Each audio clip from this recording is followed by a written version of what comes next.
जी की news point आपके साथ जुड़ चुका है। इस वक्त की बड़ी खबर के साथ आपको बता दें, कश्मीर से बड़ी खबर सामने आ रही है कि कश्मीर के अनंतनाग के maternity and child care hospital में कुछ तीमानदारों द्वारा तोड़फोड़ की गई है। आखिरकार ऐसा क्यों हो रहा है कि अस्पतालों से इस तरह की हंगामे की तस्वीरें सामने आ रही हैं?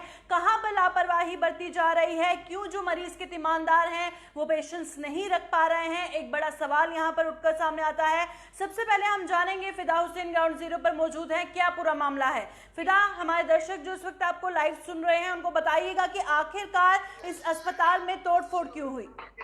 देखिए प्रियंका, मैं आपको बता दूं कि अगर हम तोड़फोड़ की बात करके जो वहाँ पे नुकसान हुआ, हालांकि एम्बुलेंस को भी काफी ज्यादा नुकसान पहुंचा और डॉक्टर एक है उसको भी काफी चोटें आई। और ये मामला तब बना जब वहाँ पर एक मरीजा जो थी उसको पहले वहाँ पे शिफ्ट किया गया। उसके बाद हालांकि उसने बच्चे को भी जन्म दिया और रात के वक्त उसको काफी ज्यादा पेन हुई। जब वो बात डॉक्टर के पास उनके परिजन लेके गए तो ये कहा गया है परिजनों की तरफ से कि उसको सुबह तक कोई भी डॉक्टर देखने के लिए नहीं आया। जब उसकी हालत गंभीर हुई तो उसके बाद डॉक्टर्स आए और उनको फिर से ऑपरेशन थिएटर पहुंचा दिया गया जहां पर उसकी मौत हुई। और परिजन वालों ने जब ये मामला देखा तो उन्होंने कुछ भी नहीं वहां पर देखा। जो भी सामने आया, जो वहां पे चिकित्सा के जितने भी लोग हैं उनकी वहां पे पिटाई हुई है और अस्पताल को भी काफी ज्यादा नुकसान जो है वो वहां पे पहुंचा है। और जब पुलिस के पास ये मामला सामने आया तो पुलिस पार्टी वहां पे पहुंची और उन्होंने मामले को गंभीरता से लेते हुए कहा कि जो भी इसमें कल्प्रिट्स होंगे उनके खिलाफ कार्रवाई होगी। जब हमने ये मामला मेडिकल सुपरिटेंडेंट जो है जच्चा बच्चा अस्पताल जो शेरबाग में पड़ता है तो उन्होंने कहा कि इसमें जो भी मुलविस होंगे, अगर डॉक्टरों की लापरवाही होगी तो उनके खिलाफ कानूनी कार्रवाई। जी, परिजनों से आपकी बात हुई होगी फिदा, तो परिजनों का क्या कहना था कि लापरवाही कहां पर बरती गई है?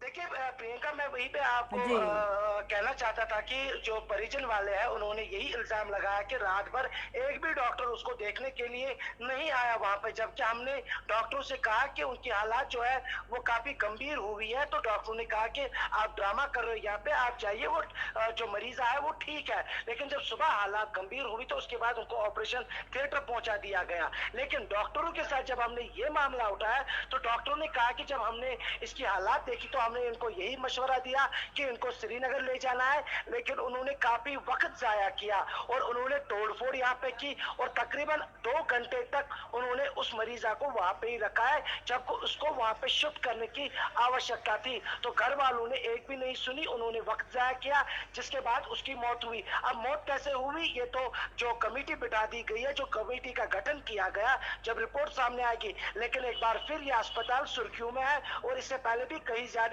जो वहां पे मौतें हुई है उसके बाद कमेटियां बिठा दी गई है। लेकिन लोगों ने कहा कि अभी तक एक भी कमेटी की रिपोर्ट सामने नहीं आई है। एक बार फिर डॉक्टर की लापरवाही है। हालांकि डॉक्टर्स कहते हैं कि ये हमारी गलती नहीं है, खुद वहां पे जो मरीज के साथ जो लोग आए थे उन्होंने ये गलती की है। जी प्रियंका। जी शुक्रिया फिदा तमाम जानकारी के लिए। तो लगातार हम आपको बता रहे हैं किस तरह से एक बार फिर लापरवाही देखने को मिली है, क्योंकि जो मरीज जिसकी मृत्यु हो गई है उनके परिजनों का ये कहना है कि पूरी रात डॉक्टर वहां पर नहीं उपस्थित थे, जिसकी वजह से महिला जो मरीज वहां पर थी उस पर ध्यान नहीं दिया गया, उसकी मौत हो गई। वहीं डॉक्टर्स का परिजनों पर यह आरोप है कि उन्होंने शिफ्ट करने में लेट किया, इसकी वजह से मौत हो गई। और लापरवाही अगर देखने को मिली है तो एक्शन इस पर लेने की जरूरत है। हालांकि कमेटी का गठन किया गया है, पर बार बार श्रीनगर के अस्पतालों से जो तस्वीरें सामने आ रही हैं, हंगामे की तस्वीरें और जिस तरह का माहौल बना हुआ है, उसको लेकर कहां पे लापरवाही बरती जा रही है, ये बड़ा सवाल यहां पर उठकर सामने आता है। आपको हम दिखा देते हैं कि अनंतनाग के इस हॉस्पिटल के मेडिकल सुपरिटेंडेंट का क्या कुछ कहना था।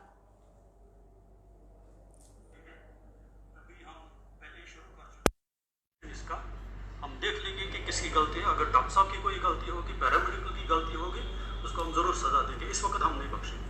तो क्या है कि कहीं ना कहीं पे गलती हुई है, आज एक बार फिर यहाँ पे नहीं गलती हुई है, लेकिन देखना है ना ये कि गलती हुई है कि नहीं हुई है, कि एक्चुअल क्या है। इंसाफ के तरीके से हमने करना है ना पूरा मामला हल।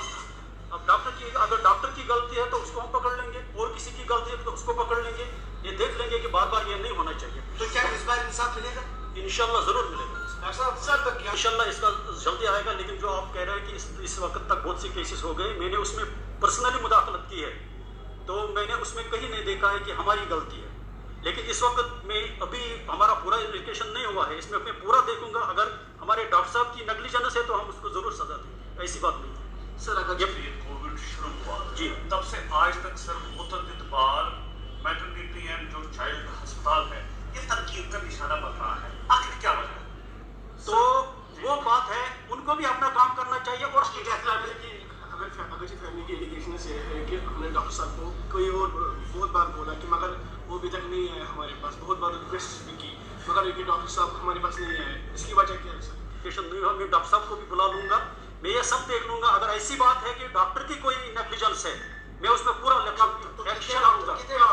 एक हफ्ते तक मुझे डॉक्टर थे सर? इस वक्त एक ऑपरेशन जिसने किया है, दूसरा एनेस्थीसिया था और मेडिकल ऑफिसर थे, सीनियर रेजिडेंट थे, उनसे हम सबसे हम लेंगे ना अपना उनका रिपोर्ट लेंगे, तो जिसकी भी नेग्लिजेंस होगी उसको हम जरूर ये पुनिशमेंट देंगे। तो आपने सुना कि मेडिकल सुपरिटेंडेंट का, हॉस्पिटल के मेडिकल सुपरिटेंडेंट का क्या कुछ कहना था। उन्होंने कह तो दिया कि इंशाल्लाह इंसाफ जरूर होगा, पर सवाल ये है कि बार बार कहा तो जाता है पर इंसाफ कितना मिल पाता है ये देखने वाली बात होगी। वहीं दूसरी ओर आपने देखा सुना जिस तरह से मेडिकल सुपरिटेंडेंट ने कहा जिसकी भी नेग्लिजेंस होगी उसको बख्शा नहीं जाएगा। हम भी यही उम्मीद करते हैं कि वो महिला जिसने अभी अभी बच्चे को जन्म दिया था, जिसकी मृत्यु हो गई है, अगर किसी की लापरवाही है तो उसे बख्शा नहीं जाए और उस महिला मरीज को इंसाफ जरूर मिले। तमाम अपडेट्स के लिए बने रहे जेके न्यूज़ पॉइंट के साथ।